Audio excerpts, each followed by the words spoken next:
Welcome to Second Take, the show that focuses on the issues behind the news. South Africa, which holds the bulk of the world's chrome ore resources, is idly watching the Chinese ascend to the top spot in ferrochrome. Considering that China has no chrome resources of its own, this is a risky situation that must be quickly rectified. Mining Weekly editor Martin Creamer tells us more. Welcome, Martin. Thanks, Shannon. Now, South Africa preaches beneficiation, but it's certainly not practicing it in the chrome mining space. What is the situation here? You know, it's quite incredible when a government has a policy that it enunciates, not once, not twice, many times, beneficiation. It's saying you must add value. You must add value. That's the mining industry. Must add value to your metals and minerals in South Africa. And we want you to do this even in the rest of the continent. This is what's got to happen. But it can't carry out its policies. And it's not as if it's anyone's being recalcitrant except the government, because its own enterprises are the cause of the failure.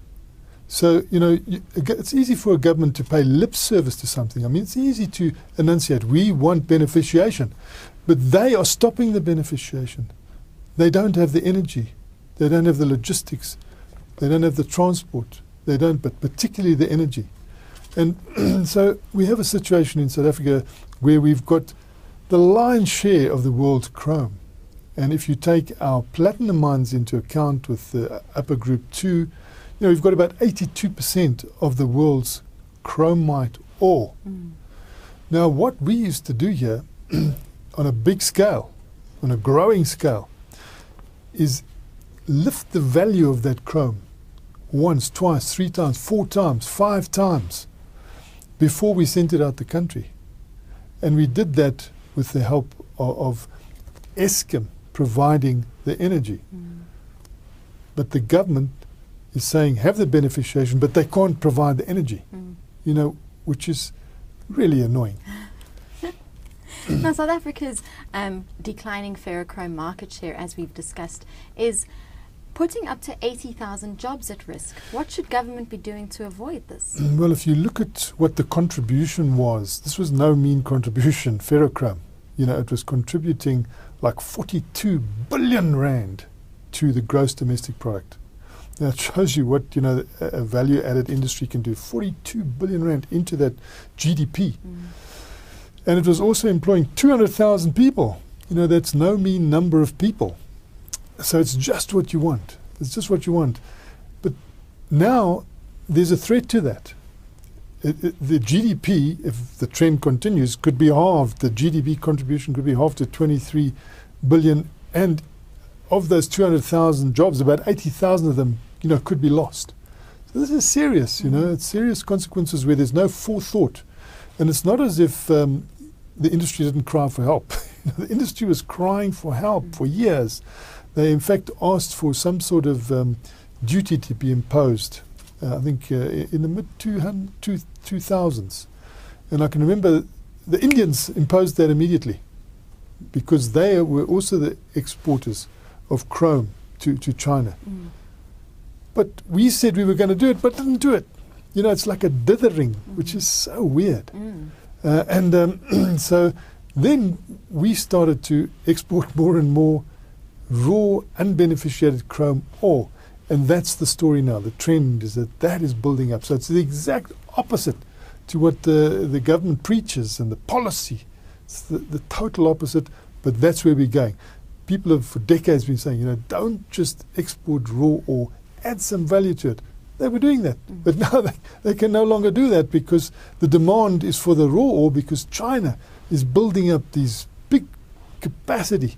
You know, we've got about nearly 5 million, I think it's 5 million tons of capacity. China is talking about 6 million tons a year. So it's bad capacity at the moment in that it pollutes the air, but they want to put in modern capacity. So, you know, they're going to take this market even though they don't have the chrome, which is so ironic. Speaking about that, China, as you've mentioned, doesn't have its own chrome ore and is taking over from where South Africa left off. And it seems so disgraceful when we have 82% of chrome ore resources. And they don't really have that comparative advantage. We do, but we don't have the energy. The labour costs have been rising, the costs have been rising, the cost of energy. When you say you don't have the energy, the cost of the energy are rising so fast.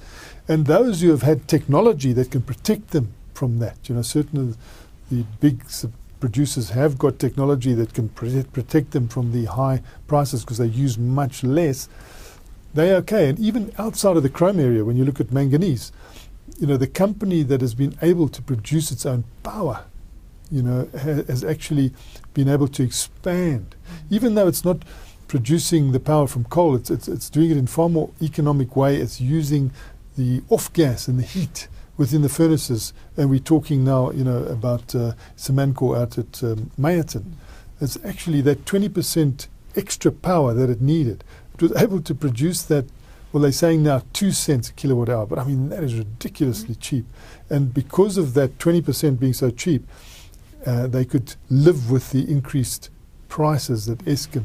So, those who have thought ahead, protected themselves through technology or protected themselves by producing their own energy, they are continuing. But one would hope that the government who's preaching beneficiation would also think ahead. I mean, how could they be caught with this energy situation? Because apparently within the reconstruction and development program, allocation was made for growth of the energy equation, growth of logistics. So there was an awareness that you had to keep investing. If you own the energy resources, you must keep investing them, which is obvious.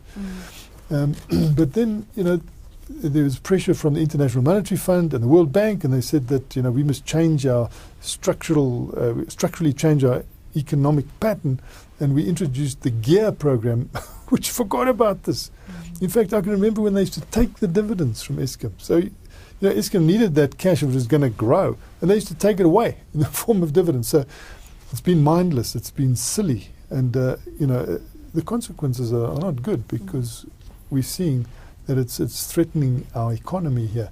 That could just be continuing on an even keel, but it's not, because of a lack of forethought and not practicing what you preach. How can South Africa avoid falling into the all talk, no action trap? Well, I think that with the National Development Plan now, they've got to do something differently, and it must become a real plan. Not just these schemes and ideas that they've got on paper there, and it needs to be sort of managed at a cabinet level. To say, look, this is what is good for the country. We've got to do it, and so allocation of funds must be put to that. And hopefully, we've learned the lessons, and we can come back from this, because we've still got large resources, and hopefully we can get that comparative advantage to work in the future. Thank you very much, Martin. It's a great pleasure, Shannon. That's the show for today. Join us again next time for more news and insight into what's happening in the mining world.